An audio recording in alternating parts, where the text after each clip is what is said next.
Bardakų karalystė, ruošiamės į kaimą, yra savaitgalis, bus labai linksma, nes bus mano sesė, pilna kompanija ir, žodžiu, fainai praleisim laiką. Osvaldai, o kur tu rašiesi?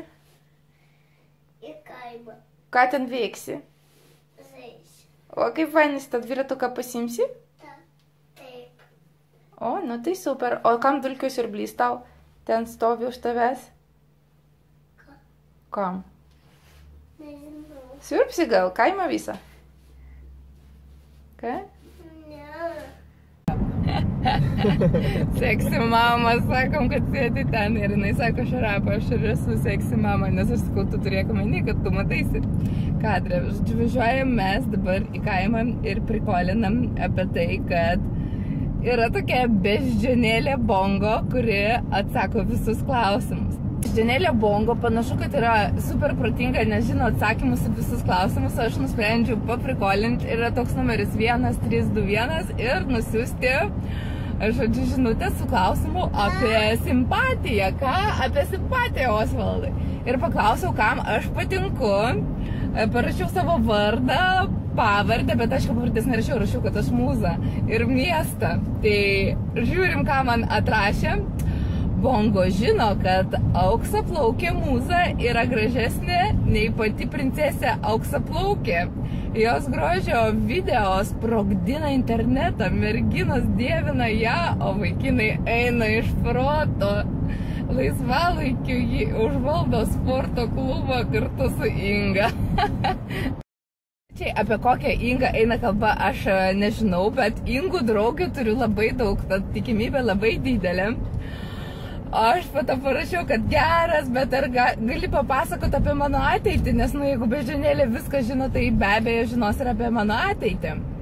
Ir man atrašė, Bongo žino, kad mūza švitės ryškiau nei deimantas, kai gerbėjas iš tau pat sporto klubo pakvies ją į svečius žiūrėti 50 Shades of Grey, o čia mano mėgstamiausias filmas. Ir vėliau, kai naktis užgriūs širdutę, oh my god. Žodžiu, nu, jeigu jūs turit klausimų, bet kokių Bongo beždžionėliai, tai būtinai pasinaudokite šią galimybę, nes aš žinau, kad po visą Europą arba net kitose pasaulio šalyse yra ta beždžionėlė, žodžiu, kuris bebūtumėt galima išbandyti. Siųskite ir būtinai parašykite komentaruose atsakymą, ką jums atsakė beždžionėlė Bongo. Galėsime kartu nustebti lygiai taip pat, kaip aš nustebau štai čia. O, motociklai važiuoja.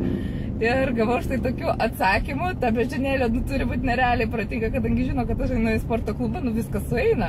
Gal man neverta eiti pas jokias būrėjas gyvenime, o tik beždžionėlė Bongo. Mrs. Mamacita, seksi mama, atsakykit prašau į klausimą. Ar jūs eisit žinutę Bongo beždžionėliai? To jau iš karto. Iš karto, sakė jo. Ką veiksim mes Turkijoje, Osvaldai, ką? Plaukiosim baseine? Osvaldui labai patiko kelionė į Turkiją ir jis visus ežerus, visas upes ir visą kitą įsivaizduoja kaip Turkija. Ir dar gavo legus čia išprašė iš tetos parduotuvai. Parodyk, kokie legai pas tave, Osvaldai. Kokius tu nurovai? Štai tokius, biški šonų rodai. O taip parodyk. Na, kas ten gera. Ten kažkokie 3 vyrukai lego, bet aišku, nuo 5 iki 12 metų kaip visada, nes mums tik 3, bet nu, mes mėgstam tos legus, kur dėsim vaikam. Ypatingai mums patinka ta žaidimo dalis man, kai mes verkiam, kad nemokam sudėti. Tai va čia geriausia žaidimo dalis.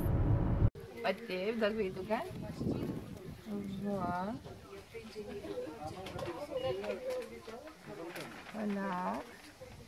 Palauk. Galvau, kad pamiršau kremus, čia mano neatsiejama atostogų dalis dabar. Ir Osvaldui patepiau veiduką su šituom štai, nes pamiršau vaikišką kremą, o kadangi šitie yra ypatingai geri, tinka tiek suaugusiam, manau, tiek vaikams, nes yra iš tikrųjų labai geros sudėties, tai pasiėmiau abudu, bet sakau, buvau išsigandusi, kad pamiršau. Šitas veidas man ypatingai patinka, nes jis yra su dozatorium, paspaudai ir naudoji. Skubu pasitepti, nes saulutė kepina pas mus ir iš tikrųjų man labai patinka, nes greitai įsigeria ir nėra jokio tokio lipšnumo jausmo ar panašiai, pasitepiai pagreitom ir nubėgai. Netgi vat vaikui tinka. Veiksime kaime, tai tikriausiai griliuosime. Šiemet dar negriliavome, tai bus mūsų gal sezono atidarimas toksai gegužės mėnuo, pats laikas.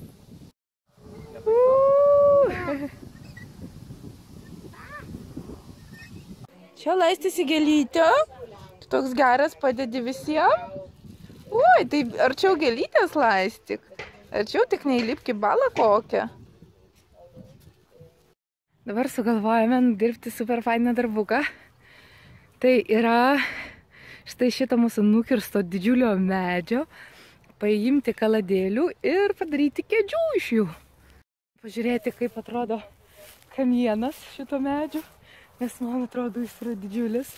Žiūrėkit, jis yra praktiškai gal metras ant metro vos ne, toks didelis. O, koks ten širšalas gyveno, jūs nematėt? Iš tikrųjų didžiulis. Tas širšalas sėdėjo čianais, kur yra kažkokia tais vandens netgi. Pažiūrėkim, kaip žmonės dirba. Čia yra gražiausias vaizdas ever, kai dirba kiti. Tai kodėl moteris kapoja, tai aš negaliu suprasti. O ten pas mus pirtelė. Mūsų sodas, kur auga obelis ir panašiai. Tarp šitų obelų aš fotkinausi per Velykas ir jos buvo visos snieguotos.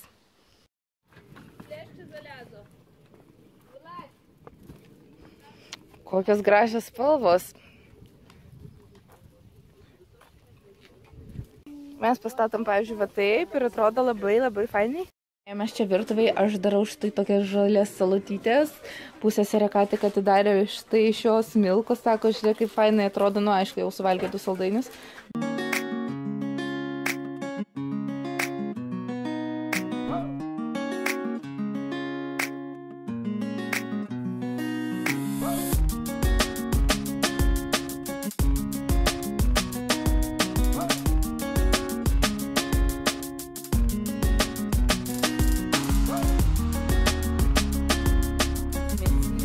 Kepa štai ten, pusseserė prižiūri, o aš sėdžiu savo ant supynių, supuosi ir va pas mane ateina sesė. Sesė, pakalbėk, nors į kamerą, pasisveikink su žiūrovais. Labas žiūrovai, mums labai faina. Mano sesė gyvena UK, kas dar nežino Londone. Kiek metų tu jau ten gyveni? 14. Kokie pliusai yra Londono, gali pasakyti žiūrovom? Gali išeiti į miestą kaip nori, nesvarbu, net su antklodėm, nors nuogas, niekam nerūpi. Visi atviri, daugiau kreipia dėmesį į save, daugiau sako savo komplimentą.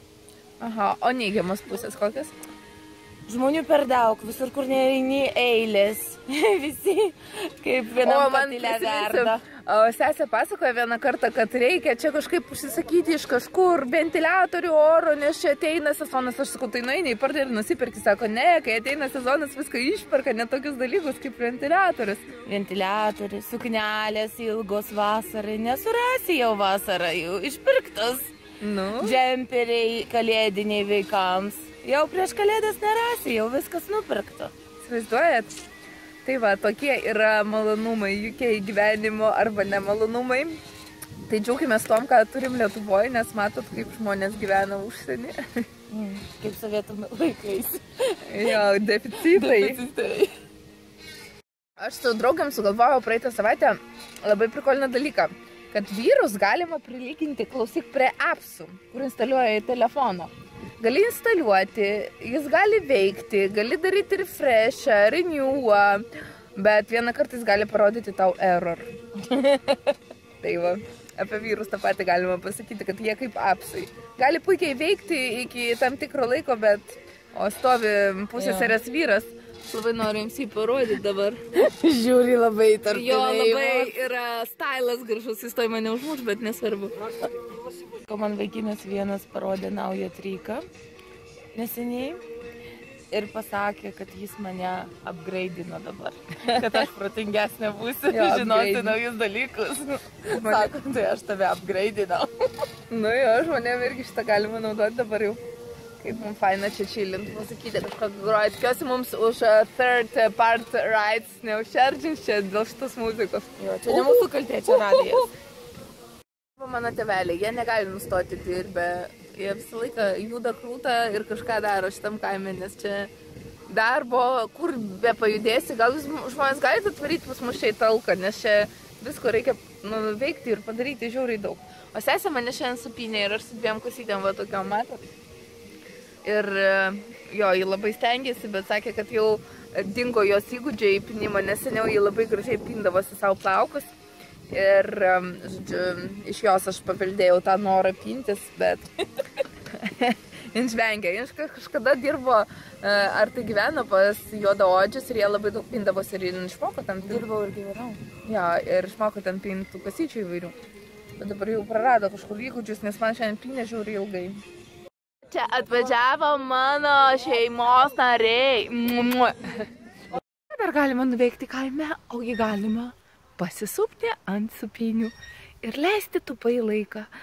Deja, savo gyvenime labai dažnai taip negaliu leisti elgtis, bet kartais labai patinka grįžti į tokią laimingą vaikystę ir savo pasisupti žalumoj, kur nėra civilizacijos, nėra žmonių, yra tik žali medžiai, žalia žolė ir aš rožinė.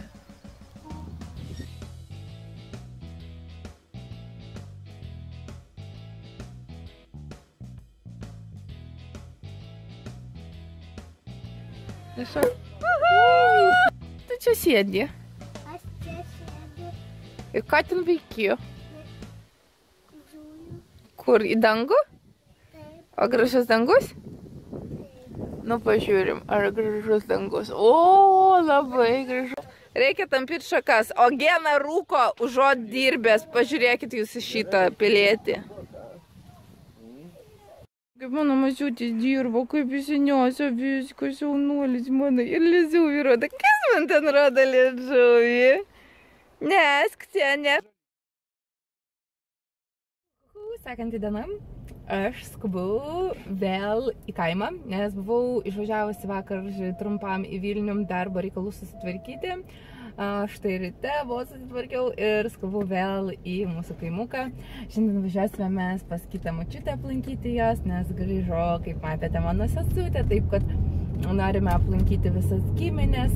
Šiandien yra daug šilčiau negu vakar, nes vakar jautėsi taip 18 laipsnių, kad pavėsi jau toks prie vėjelių ir šaltukas. O šiandien, nežinau, mano rodo mašinoje temperatūra 23 laipsniai, tikiu, kad ant saulės yra daug karščiau. Aš vakar buvau susipynusi, kaip matėte, 2 kasytės, nu tai yra man sesė supynė, tai aš vengiau, sakau, kad gal vaikas man būtų greičiau supynė negu sesuo. O šiandien aš susirišau čia tokią uodegytę, šitų plaukų apatinių neėmiau ir štai tokia vat ilgesnė ji pas mane atrodo. Tokia spalvota suknytė, tai yra auskarai tokie labiau spalvoti ir naujas laikrodukas iš Wellingtono, kurį jums detalizuosiu tikriausiai kitą dieną ir labiau parodysiu, nes toks vasarinis, naujas, bet tipo, čia dabar paslaptis, mes nieko nesakom, koks modelis ir kaip jis atrodys, galim paskelbti tik kažkurią ten dieną, nes čia wow, tokia naujiena, žodžiu, sakau, kaip iš svajonių pasaulio. Bet nesmė. Ką noriu su jumi papliurpti? Na, pasižiūrėjau aš savo YouTube'o, spėjau, va šiandien laisvą minutę. Na, aš jums prisipažinsiu, kur ta mano laisva minutė būna, kaip ir pas daugelį žmonių, tikriausiai vienoje vietoje. Apie video, apie kitas YouTuberės, ką žiūriu ir taip toliau. Jaučiu pareigą jums tai pakomentuoti, nes aš reaguoju į savo sekėjų komentarus, kaip bebūtų. Tiesa, po to video stengiausi jums į atsaką rašyti, ką aš galvoju tą temą, kai jūs man kažką pakomentuojat, bet kažkodėl daugelis iš jūsų priima tai labai viską asmeniškai ir sako, kad aš nedrįsčiau atsakinėti ar atsikirtinėti, kaip jūs tai vadinate, nors man tai yra tiesiog mano nuomonės išreiškimas atgal. Juk jeigu jūsų komentaras mane kaip nors užgautų ar panašiai, ar žeistų, aš jį tiesiog ištrinčiau, bet aš manau, kad daugumoje vis tiek reikia bendrauti su sekėjais, kas aš bebūčiau be jūsų, niekas tikriausiai, jeigu jūs manęs nežiūrėtumėte, ne, tai lygiai taip pat aš manau, kad aš privalau su jumis bendrauti. Ir dėl to į tos komentarus reaguoju, atsakinėju. Na ir žinoma, komentarų buvo labai daug tokių, kad mergaitės nesuprato video, galvojo, kad tai buvo tikslas video privaryti ant kitų youtuberių, nors video pradžioje ir pabaigoje aš sakiau, kad tai yra mano asmeninė nuomonė. Ir jeigu jūs norite pakritikuoti mane kažkurioje vietoje, tai žinoma, jūs tai galite daryti ir aš tikrai labai laukiu jūsų komentarų, jūsų kritikos ir panašiai. Bet vos keletas žmonių dėja parašo, kad Gražina pasikeis tą muziką, pagaliau negalim pakęsti ar panašiai, ar intro ten. Bet nieko tokio daugiau, jokių tipsų aš tokių kaip ir negaunu, tai labai gaila, bet jeigu kažkur manote, tai būtinai palikite komentarus po mano video, kokie jie bebūtų, jeigu jums tik šauna kas nors į galvą, tai būtinai man parašykite, man tikrai labai faina būtų tobulėti kartu su jumis, jeigu tai įmanoma. Ir tai patinka, bet kad aš varu ant kitų youtuberių, patikėkit, tikrai ne, ir aš tikrai to nesistengiau. Mano nuomonė buvo labai tokia paviršutiniška, tai nebuvo nagrinėjimas po kauliuką kiekvienos youtuberis kaip asmenybės ir panašiai. Aš jums sakiau, kad jų asmenybės ir tai, ką jos kūrė YouTube'ai, tai ne visuomet yra tas pats, dėl to aš niekada tų tokių žmonių kaip ir jų vidaus, jų tiesiog kūrybos būdo, aš tikriausiai net neturėčiau tokių nei kompetencijų, nei norų, nei apskritai įsivaizdavimo, kad tai reikia daryti. Aš tiesiog atidariau techniškai kanalą kiekvienos ir ten pakomentavau, ką aš manau apie jų ten tą, ar trečią. Lygiai taip pat jos atsidariusios mano kažką galvoja apie mano kanalą ir jos lygiai taip pat gali padaryti apie tai video. Tai nėra draudžiama tema, kodėl mes negalime apie tai kalbėti, juk jūs irgi dirbate savo darbe kažką ir komentuojate savo bendradarbius. Tik tiek, kad jūs nedrįstate jiems to pasakyti į akis, bet grįžusios namo ar kažkur ten jau galite išsikalbėti, koks ten tas ar anas blogas, neprofesionaliai dirba, padarė tą ar aną blogai. Tai aš to nieko neslėpiu, ką aš manau. Ir apskritai, aš galvoju, kad mūsų mergaitės, lietuvės, jos yra tokios šaunuolės, nes mes iš minimumo padarom iš tikrųjų maksimumą. Tai yra labai sudėtinga padaryti tą video, kur jūs žiūri, čia taip atrodo, kad čia žiauriai lengva, bet mums nėra tiek galimybių, tiek finansų, tiek visko, kiek turi, tarkim, užsienis. Ir mergaitės tikrai labai stengiasi ir tiesiog. Ką dar norėjau pakomentuoti apie tą video visur, jūs labai akcentuojate tai, kad aš iškeliu save. Tai aš jums noriu dabar pasakyti visą tiesą, kaip aš jaučiuosi dėl savo iškelimo ar tai neiškelimo. Aš galbūt kaip žmogus turiu tokią Dievo dovaną, ar tai nežinau, jeigu jūs dievų netikite aukštosiom materijom, bet kokiom. Aš pasitikiu savim ir tai buvo visada, kas mane pažįsta nuo mokyklos laikų ir taip toliau, aš visada buvau labai aktyvi, visur dalyvaudavau ir galbūt iš ten yra ta mano drąsa, kad aš nebijau savęs mylėti, nebijau apie save pasakyti gerą žodį, o pas mus Lietuvoje yra priimtas skųstis, sakyti, kokia aš esu lieva, kokia aš esu vargšė ir panašiai. Nes jeigu tu neduok Dieve pasakysi, kad tu esi laiminga ir laiminga būtent dėl to, kad pati save tokią pasidarei, tai čia jau kažkas nenormalaus. Juk mes turim tikėti kažkokiom iliuzijom, pavyzdžiui, kad atjos princas ant balto žirgo ir mus išgelbės ir mūsų gyvenimas pasikeis, nes taip yra sakoma televizijoje, nes tas anas trečias, arba aplanko netikėta sėkmė, tai aš visais tais bullshitais visiškai netikiu. Aš tikiu tik tuom, kad mes pačios savo jėgom galim pasidaryti save laimingom arba atvirkščiai nelaimingom. Juk viskas priklauso nuo mūsų veiksmų. Esate tai, ką apie save pasakojate. Ir jeigu jūs niekada nedrįstate savęs girti arba ten pasakyti, kad kažką mokate, kad kažką sugebate, tai jūs tikrai jausitės daug geriau, patikėkit gyvenime, jeigu išmoksite mylėti save. Tai būkite tai, ką apie save pasakojate, bet ir pasakokite apie save teigiamus gerus dalykus. Mano tas pasitikėjimas savimi, jis negimė kažkur nukrito man tiesiog iš dangaus, nes dažnai manęs klausėte, kaip įgauti pasitikėjimo savim ir panašiai. Jis manėje gyveno nuo visada, tiesiog būdavo laikų, kai jis stipriau pasireikšdavo, būdavo laikų, kai mažiau pasireikšdavo. Ir tikrai gyvenime aš esu gavusi ne vieną antausį ir ne du, o 100 000. Ir aš tiesiog stengiuosi pasimokyti iš savo klaidų, iš to, kas man nepavyko. Ir visą tai paversti teigiamais dalykais, teigiamom mintim, įsireiškimais apie save ir panašiai. Aš tikrai nemanau, kad esu geriausia youtuberė, kad esu geriausia darbuotoja, mama ar panašiai. Būna, kad kažką blogai padarau, būna, kad kažką gerai padarau, bet koncentruojas tik ties tais teigiamais dalykais. Patikėkite, jeigu to nedaryčiau, aš galėčiau jau čia dabar nebūti su jumis ir net nekalbėti su jumis. Bet supraskite tai. Tiesiog prašau jūsų supraskite ir negalvokite, kad kažkoks savęs pagirimas, kažkur parodimas teigiamų gražių dalykų yra negerai. Tai yra gerai ir būtent tą mes turime rodyti apie save, o ne pastoviai verkti, dejuoti ir panašiai. Juk ties kuo mes koncentruojamės, tas ir vyksta mūsų gyvenime. Ir aš tikrai pradedu svajoti vis daugiau ir daugiau. Seniau mano tos svajonės būdavo tokios labai nutupėtos. Pavyzdžiui, jeigu aš turiu savo sąskaitoj ten kažkiek pinigų, tai aš net nesvajoju apie kažkokį labai didelį dalyką, nes realiai matau, kad tai nelabai įmanoma. Bet kuo toliau, tuo labiau aš pradedu svajoti apie didelius dalykus ir jie pildosi. Wow, tai yra kažkas neįtikėtino, bet visą tai aš pasidarau pati, nieks už mane nieko nepadaro, nieks man nepaduoda ant lėkštutės nieko, nieks man neprafinansuoja manęs, nieks tikrai, viskas, ką aš galiu gauti mainais iš žmonių, yra emocijos, yra teigiamos emocijos, yra ten tiesiog nuostabios akimirkos, tai yra tai, ko aš laukiu iš žmonių. Aš tikrai nelaukiu niekada jokios tokios pagalbos, nes gyvenime aš įsitikinau ne kartą. Jeigu kažkam reikia padaryti šukuoseną ar makiažą, ar padėti kitaip, tai aš turiu pilną draugų ir draugių, bet jeigu tik reikia kažkokios pagalbos, patarimo man, štai dabar aš sugalvojau atsidaryti mažutėlę ten internetinę parduotuvę, netgi negalėčiau to pavadinti parduotuvę, tiesiog mielų daikčiukų kažkokia vietelė, kur aš galėčiau štai papaustinti daiktą, kurį aš, pavyzdžiui, ar tai jums rekomenduoju nusipirkti ar panašiai, tai tiesiog nesiplėskim tą temą, tai nebus kažkas tokio didelio ir man reikėjo techninių patarimų grinai iš žmonių, kuriuos aš pažįstu, galbūt jie darė, gal jų pažįstami darė ir kur pasidaryti, ką, kaip, ko reikia. Nieks man nesugebėjo atsakyti tą klausimą, tik Google.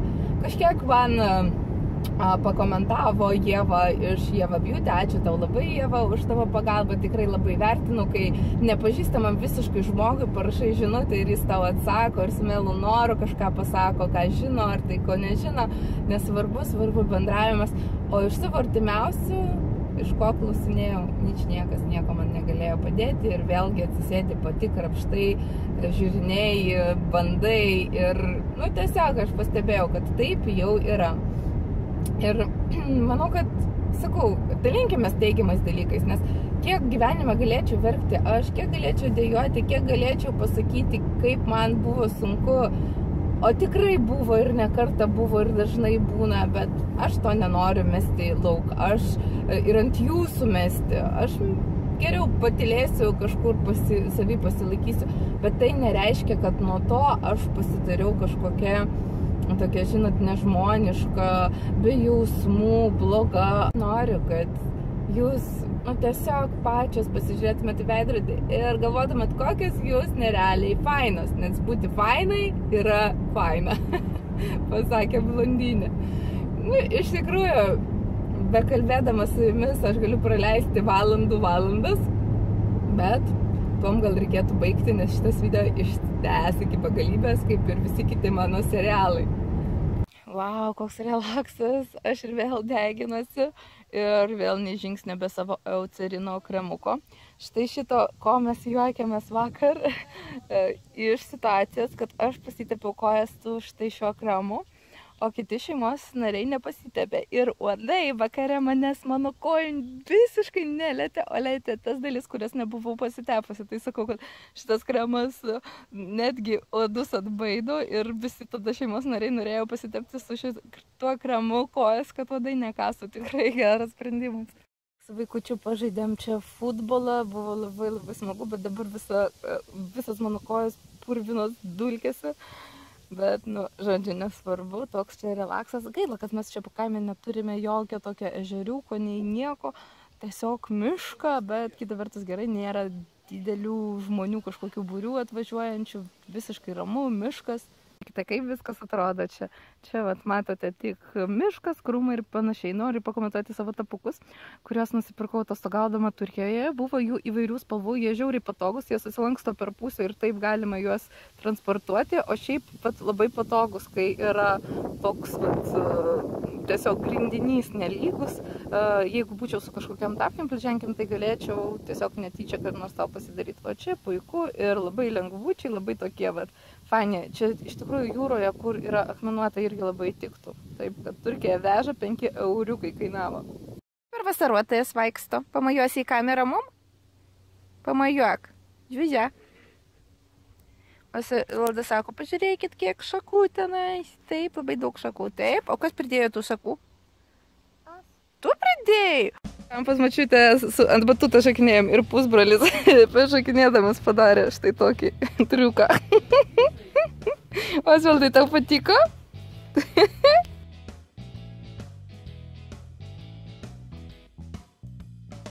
Kad diena būtų dar smagesnė, atvažiavom prie upės, čia pilna ančių, pilna smagumų, juokiamės, maudamės ir tom baigsiu nuostabų savaitgalį. Ačiū, kad buvote su manimi ir iki sekančių susitikimų.